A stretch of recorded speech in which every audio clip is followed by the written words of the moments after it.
New hope for patients worldwide suffering from severe corneal blindness. I'm Lee Zurich. And I'm Tisha Powell. Experts say a promising experimental procedure could be a game changer for those with little to no other options.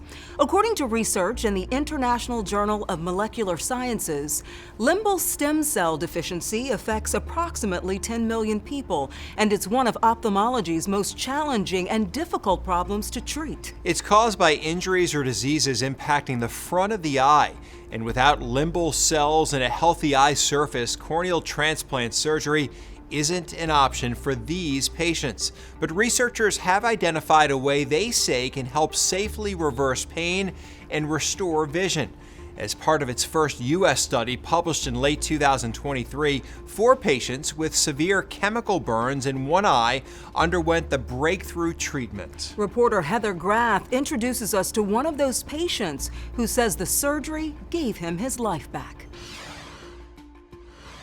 It went straight across my face, and I was blind. Instantly. Instantly. Phil Durst says it happened in a moment, the chemicals flying toward him. This stuff is really nasty. If you get it on leather shoes and don't get it off, it's going to eat a hole in your shoe. In 2017, a commercial dishwashing machine he was working on malfunctioned, changing his life forever. I get to the hospital and my soon-to-be wife shows up, and my eyes just look like something from a horror movie. They just look like they're just white and burned, and you can't see any color, and it's all gone, and I can't see, and I'm blind. Durst's left eye was most impacted by the harrowing accident, which stole his vision and triggered recurring and debilitating headaches. Can you put that pain into words? No. And I know that sounds really crazy. I've never felt anything like it before, never felt anything like it since. It was brutal, brutal. And it wasn't just the physical pain. Durst says the emotional toll was devastating. I just knew that I couldn't live like that forever. There's just no way. When all seemed lost, it was then that he discovered a glimmer of hope, an experimental procedure aiming to restore vision in patients with severe injuries in one eye. 3 fine, so I'll take it to 6. Durst was the first patient to undergo the treatment in the United States and says he had no hesitation participating in the 2018 trial. The alternative was nothing, so I was all in. We have this technology. It is safe and feasible. Dr. Ula Yerkunes, an associate professor of ophthalmology at Harvard Medical School and the study's principal investigator, says the procedure involves transplanting limbal stem cells from the patient's uninjured eye. We took a very small piece or biopsy of their stem cells from their healthy eye, grew them out in the laboratory, and the stem cells were grown to a greater number.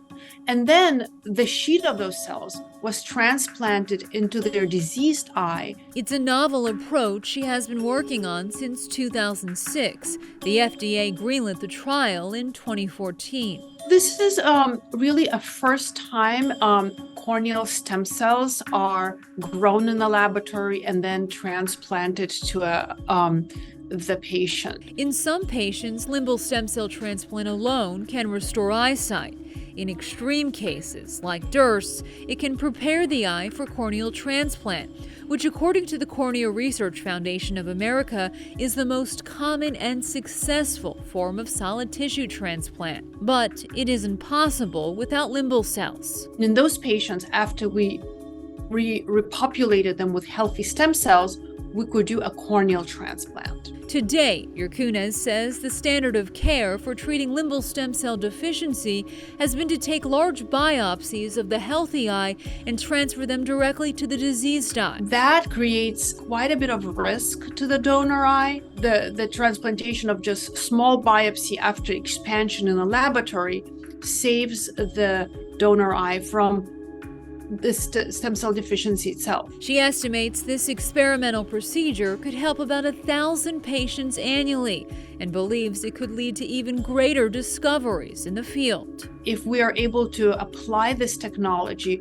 to the donor tissue, to the corneas that are coming maybe from cadavers, then we could be using it for treatment of patients who have both eyes affected.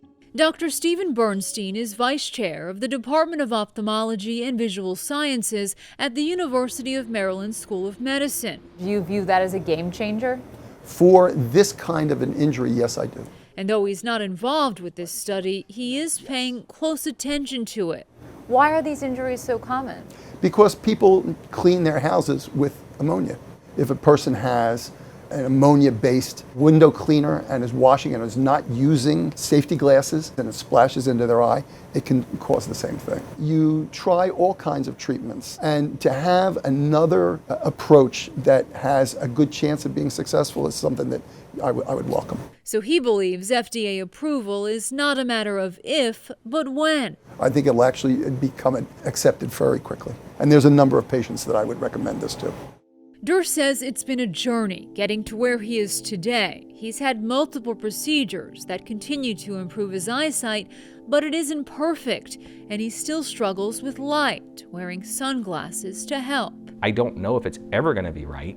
Even so, he says he's grateful. My eye has been saved, it's been restored, and now I'm dealing with issues that are well within the realm of existing old practiced science to restore my vision. And wouldn't trade anything for the second chance he's been given. I got to see my kid, grow up. I missed his 10th birthday, and now I get to be part of his life. I get to be part of a normal life. The cornea surfaces of all 4 patients included in the study were restored following the procedure.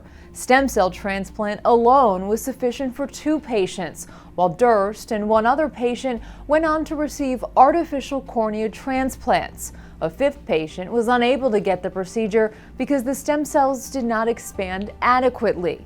And later this year, researchers will publish additional findings from the clinical trial, which includes 15 patients, and will address the procedure's outcomes.